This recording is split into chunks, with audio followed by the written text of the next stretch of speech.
안녕하세요. 저는 결혼한 지 3년 다 돼가는 30대 초반 여자입니다. 저는 어려서부터 엄마 껌딱지라는 소리를 들을 만큼 친정 어머니랑 가깝게 지냈어요. 그래서 저는 결혼하고 나서 저희 시어머니 되실 분과도 저와 엄마의 관계처럼 그렇게 가깝게 지내고 싶었어요. 제가 사랑하는 남자의 어머니이니까 그 정도는 할 수 있다고 생각했어요. 제 고향은 대전이에요. 하지만 서울로 대학을 다니게 되면서 기숙사 생활을 했습니다. 그리고 대학교 3학년 때는 영국으로 유학을 가기도 했고요.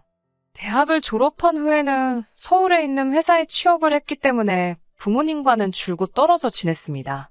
그래서 매일매일 부모님과 최소한 전화 한 통씩은 했어요.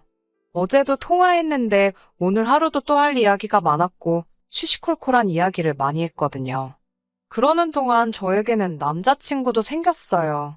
남자친구는 말수가 적고 조용한 성격이에요. 회사에서 선배 소개로 만난 남자친구와는 1년의 연애 끝에 결혼을 약속하게 되었습니다. 결혼식까지 어려움 없이 모든 것이 원활하게 진행되었어요. 다른 친구들은 결혼 이야기가 오가기 시작하면 시댁에도 자주 오가고 하던데 저는 그런 건 없었어요. 저는 그게 시모가 다 저를 배려해서 그런 건 줄로만 알았습니다. 그런데 그게 아니었어요. 신혼여행을 다녀와서 시댁에 인사를 드리러 간 날이었습니다. 시모는 저를 앉혀놓고 말하길 딸은 딸이고 며느리는 며느리라고 생각한다며 자신에게는 딸 같은 며느리는 필요 없다고 하시더라고요.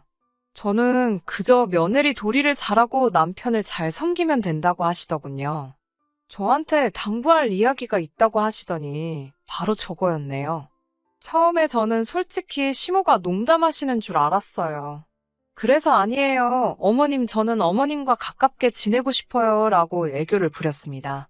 그런데 시모가 정말 정색을 하면서 요즘 TV에서 딸 같은 며느리 어쩌고 하는데 난 내 며느리가 나한테 그렇게 기어오르는 게 싫다고 하시더라고요. 순간 얼마나 분위기가 싸해지고 전 또 거기서 얼마나 무안하던지요. 옆에서 다 듣고 보던 남편이 엄마 왜 그래라며 상황을 수습하려고 했지만 저는 정말 서운하고 속상했어요. 그렇게 그날 밤 집에 돌아와 곰곰이 시모의 말을 곱씹어보고 그래, 내가 생각하는 며느리 도리만 잘하자고 마음먹었습니다. 제가 생각하는 며느리 도리라는 건 시어머니께 알리거나 상의할 게 있으면 제때 연락을 드리고 생일이나 명절 잊지 않고 잘 챙기는 정도였어요. 며느리 도리만 잘해도 언젠간 내 진심을 알아주시지 않을까라는 미련한 기대도 놓지 못하고 있었고요. 사실 제가 어디 가서 미움받은 적은 없었는데 시모가 먼저 저렇게 선을 그어버리니까 어떻게 해야 할지 잘 모르겠던 것도 있었습니다. 한 번은 무슨 일이 있어서 시댁에 간 적이 있는데 시모가 썩은 배를 잔뜩 버리고 있었습니다. 저는 이게 다 뭐냐고 여쭙고 시모는 명절에 배가 너무 많이 들어와서 신우 좀 나눠주고 했는데도 다 못 먹었더니 이렇게 상해버렸다고 하시더군요. 시댁이랑 저희 집은 참고로 차로 15분 거리입니다. 이렇게 버리실 거면 저희한테도 좀 가져가라고 전화 한 통만 해주셨으면 어땠을까 싶더라고요. 저에게는 냉랭한 시모였지만 본인 자녀들과의 관계는 저와 친정어머니의 관계랑 비슷한 느낌이었어요. 특히 신우는 차로 1시간 거리에 살았기 때문에 친정에 자주 오지는 못하는 것 같았지만 연락은 매일같이 하는 것 같더라고요. 신우는 저와 동갑으로 아직 미혼이고 현재 유치원 방과후 교사로 일하고 있었어요. 하루에 4시간 정도만 하는 일이라 체력적으로 크게 힘들지 않다고 했고요. 다만 머리가 넉넉지는 않다고 들었습니다. 결혼한 지 6개월 정도 지났을 무렵 저는 회사 생활을 정리하고 작은 클레이 아트 공방을 차리기로 결심을 했습니다. 다행히 집 근처 상가에 적당한 매물이 있었기에 과감하게 도전해보기로 했어요. 시어머니께 그래도 말씀을 드려야 할 것 같아서 상황을 설명드리니 시모는 여전히 남편 잘 챙기고 며느리 도리만 소홀하지 않으면 네가 뭘 하건 나는 신경 쓰지 않는다고 말씀하셨어요. 그러자 남편이 옆에서 저에게 그러면 자기는 이제 퇴근하고 나서 와이프가 차려주는 따끈한 밥상을 매일매일 받을 수 있는 거냐고 묻더라고요. 제가 나 지금 놀려는 거 아니고 새로운 사업을 시작하는 거라고. 나도 남편이 차려주는 따끈한 저녁밥상 좀 받아보고 싶다고 하니까 입을 대빨 내밀더라고요. 하지만 저도 지지 않고 저녁은 돌아가면서 시간 되는 사람이 하자고 버텼습니다. 결국은 제 말대로 하기로 했고요. 물론 시모한테 크게 한 소리 들었습니다. 솔직히 저도 시모가 분명히 뭐라고 할 걸 알고 있었어요. 남편을 잘 챙기라는 건 남편 굶기지 말고 며느리 도리를 잘 하라는 건 회사 다닐 때처럼 용돈이나 생활비는 제때 잘 보내라는 거였죠. 물론 남편 수입이 저보다 많았고 그 부분은 남편이 담당하고 있었기 때문에 제가 마음이 상하거나 할 일은 없었습니다. 게다가 다행히 공방은 입소문이 나면서 그럭저럭 회사 생활 때와 비슷한 수익을 내고 있었어요. 저도 절대로 가벼운 마음으로 시작한 일이 아니었기 때문에 감사하며 더 열심히 운영했습니다. 그러다 얼마 전 시모가 계단에서 넘어졌습니다. 시장에 가려고 아파트에서 나오는데 엘리베이터가 고장이라 계단으로 가신 게 화근이었지요. 반질반질하게 물 청소된 계단을 미끄러지면서 무릎을 다치셨다고 하더라고요. 수술도 해야 하고 입원도 해야 한다고 들었습니다. 최소 2달은 넘게 병원 신세를 지어야 한다고요. 사실 시부는 남편이 어렸을 때 돌아가셨고 그 이후로 시모가 남편과 신우를 키웠어요. 그렇다 보니 시모에 대한 남편의 사랑은 굉장히 극진합니다. 그래서 저도 남편하고 신우한테 고생이 많겠다고 했어요. 당연히 그 둘이 할 거라 생각했습니다. 그런데 막상 병원 생활이 시작되니 시모가 저에게 병수발을 들라고 하네요. 그동안 딸 같은 며느리는 필요 없다고 그렇게 몇 번이고 칼같이 선을 그으시던 분이 저에게 툭하면 전화를 해서는 왜 안 오냐고 물으세요. 그리고 덧붙이는 말씀이 신우는 너무 멀리 살고 네 남편은 회사 생활을 하니 제일 움직이기 편한 네가 오는 게 좋지 않겠냐는 거예요. 저 역시 하는 일이 있으니까 안 된다 하고 간병인을 쓰자고 했어요. 그러자 남편이 자기 엄마를 남한테 맡길 수는 없다면서 저더러 공방은 잠깐 문 닫고 시모 간병을 해달라고 보채더라고요.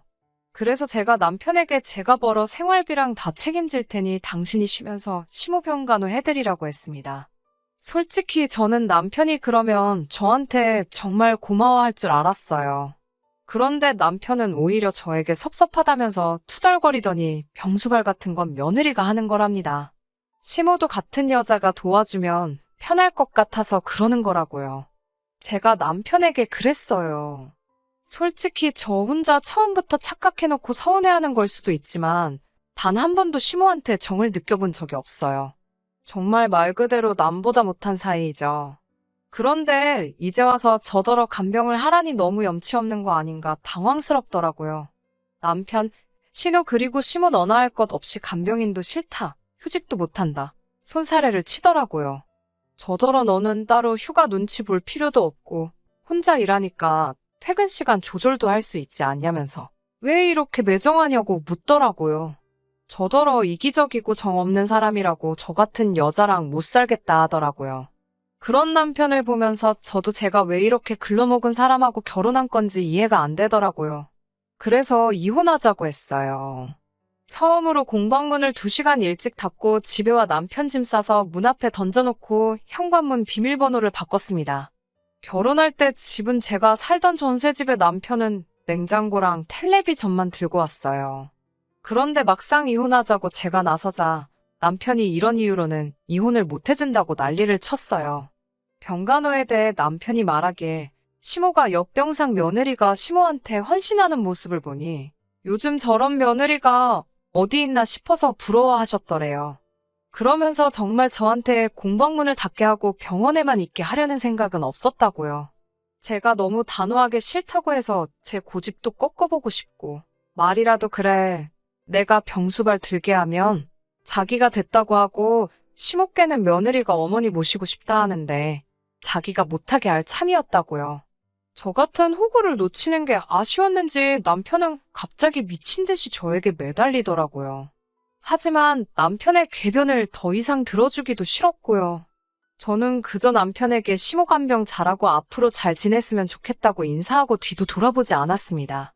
남편은 그럼 자기 어머니는 어떡하냐고 거의 오열에 가까운 눈물을 보이더라고요. 저더러 시모가 안쓰럽고 애틋하지도 않냐면서요. 그래서 저도 남편에게 시모가 우리 친정어머니도 아닌데 내가 왜 애틋함을 느끼겠냐고 물었습니다. 아마 저희 부모님한테 안 좋은 일이 생긴 거였다면 공방이고 뭐고 다 때려치고 그 옆에만 지키고 있었을 겁니다. 제가 처음부터 시어머니께 딸 같은 며느리가 되겠다 다짐했을 때 선을 긋지 않고 제 마음을 있는 대로 받아주셨으면 며느리의 도리를 찾는 게 아니라 정말 시어머니께 친딸 같은 존재가 돼요. 저도 두 발 뻗고 나서서 병수발을 들어드렸을 거예요. 하지만 저는 딸 같은 며느리도 아니고 일개 며느리일 뿐이었잖아요. 그런 저에게 이제 와서 염치 없이 왜 병수발을 들라고 하시는지 도저히 이해가 안 됩니다. 저는 쉼없게 자식 두 분한테 자식 도리를 잘 지키라고 가르쳐 주시라고 한마디 하고 모두가 보는 앞에서 이혼 도장을 찍었습니다. 시어머니도 남편도 신우도 이 상황에 분개했지만 그 좋아하는 자식들 냅두고 저한테 수발을 들라고 하는 상황이 억지인 건 자기들도 알고 있는지 이혼을 선언한 제 앞에 아무 말도 잊지 못하더라고요. 그리고 현재 저는 혼자 잘 먹고 잘 살고 있습니다. 공방도 계속해서 잘 되고 있고요. 제가 수발을 들지 않았다면 앞다투어 시어머니 돌볼 거라고 생각했던 두 여자들은 결국 어찌할 방법을 찾지 못해 제가 애초에 제안한 대로 간병인을 구했더라고요. 본인들이 하기 싫고 또 시키자니 눈치 보이는 일들은 왜 다 며느리에게 떠넘기는 걸까요? 저에게 조금이라도 곁을 내어주셨다면 저라고 이렇게까지 하지 않았을 거예요. 애초에 며느리가 가족의 일원이 되려고 한 게 저의 욕심이었을까요? 그 집구석을 탈출하게 된 건 축하받을 일이지만 아직도 가슴속 한켠에는 제가 앞으로 다른 사람을 만나게 된다고 한들 정말 제가 그들에게 외부인이 아닌 한 사람의 가족 구성원이 될 수 있을런지 참 많은 생각이 오고 가네요. 밤 공기가 아직 싸늘한데 기분이 괜히 싱숭생숭해져서 사연 한번 적어보았습니다. 끝까지 들어주셔서 감사하고요.